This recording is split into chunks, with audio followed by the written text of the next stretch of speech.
Halo semuanya, malam ini aku mau cerita tentang sebuah pengalaman nyata yang sampai sekarang masih bikin aku merinding setiap kali mengingatnya. Ini bukan kisah dari orang lain, tapi benar-benar terjadi pada masa kecilku sendiri.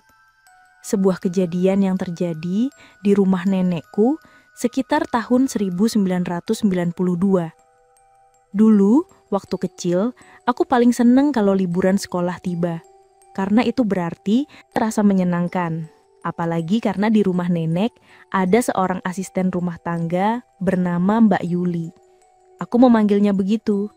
Umurnya waktu itu sekitar 20 tahunan, wajahnya manis, kulitnya sawo matang, dan orangnya sabar banget. Dia sering ngajarin aku bikin mainan dari kertas, pesawat, topi, burung lipat, apa aja. Aku kecil, bener-bener sayang banget sama Bangan kalau Mbak Yuli itu punya kebiasaan yang agak aneh.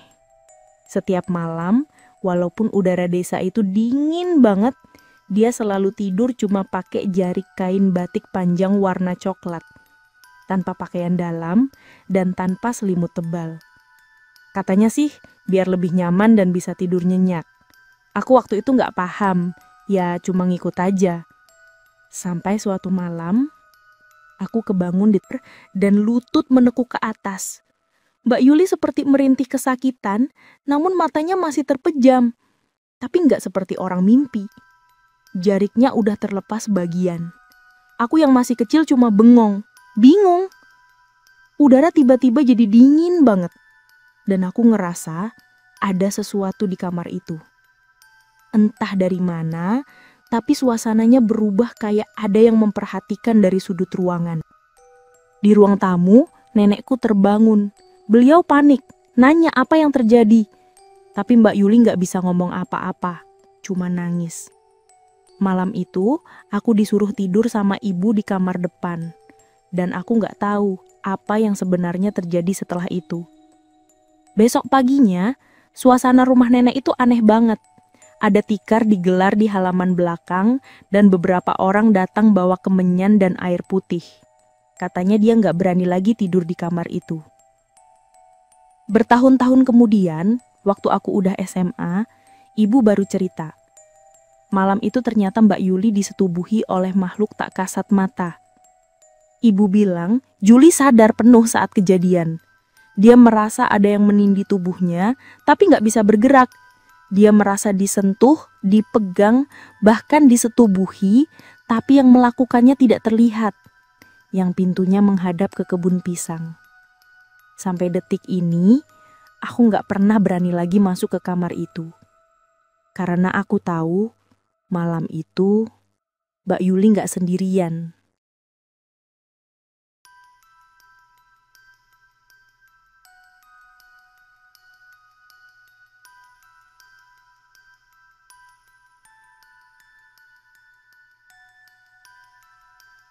Mbak Yuli menjerit cukup keras, seperti kesakitan, dan akhirnya Mbak Yuli membuka mata seperti terbangun dari mimpi buruk, terus langsung duduk sambil nangis. Dia buru-buru nutup tubuhnya dengan jarik, lalu tanpa pikir panjang, langsung menggendong aku keluar kamar. Aku kecil nggak ngerti apa-apa, tapi aku bisa ngerasa badannya gemeter banget. Matanya merah, wajahnya pucat. Di ruang tamu, nenekku terbangun. Beliau panik, nanya apa yang terjadi. Tapi Mbak Yuli nggak bisa ngomong apa-apa, cuma nangis. Malam itu, aku disuruh tidur sama ibu di kamar depan. Dan aku nggak tahu apa yang sebenarnya terjadi setelah itu. Besok paginya, suasana rumah nenek itu aneh banget. Ada tikar digelar di halaman belakang dan beberapa orang datang bawa kemenyan dan air putih. Seorang lelaki tua, Mbah Karyo, dukun kampung, datang untuk memimpin doa kecil.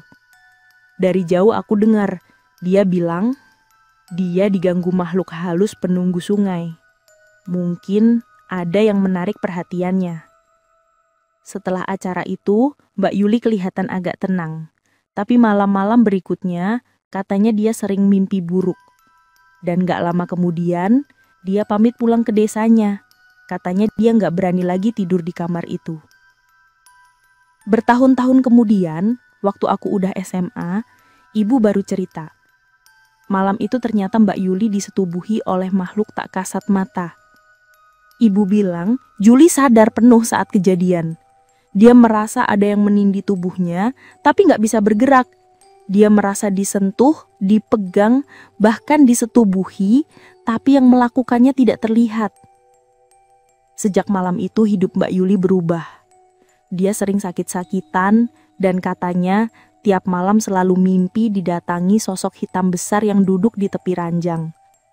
Dan yang paling bikin aku merinding, malam itu aku tidur di ranjang yang sama.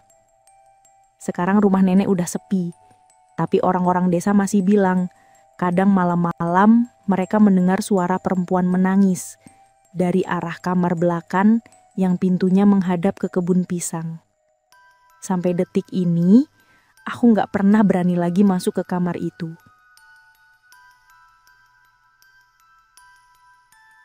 Dan itulah kisah nyata tentang pengalaman mistis di dalam kamar. Ketika makhluk tak kasat mata bukan hanya menampakkan diri, tapi juga berani menyentuh dunia manusia. Benarkah itu ulah jin yang tergoda nafsu manusia? Atau hanya ilusi akibat rasa takut yang begitu dalam? Tak ada yang tahu pasti. Tapi satu hal yang bisa kita yakini, dunia gaib selalu mengintai di sekeliling kita. Bahkan di tempat yang paling kita anggap aman, kamar tidur kita sendiri. Jika malam ini kamu tidur sendirian, jangan lupa berdoa, matikan lampu, dan pastikan tidak ada yang berdiri di sudut ruangan. Karena mungkin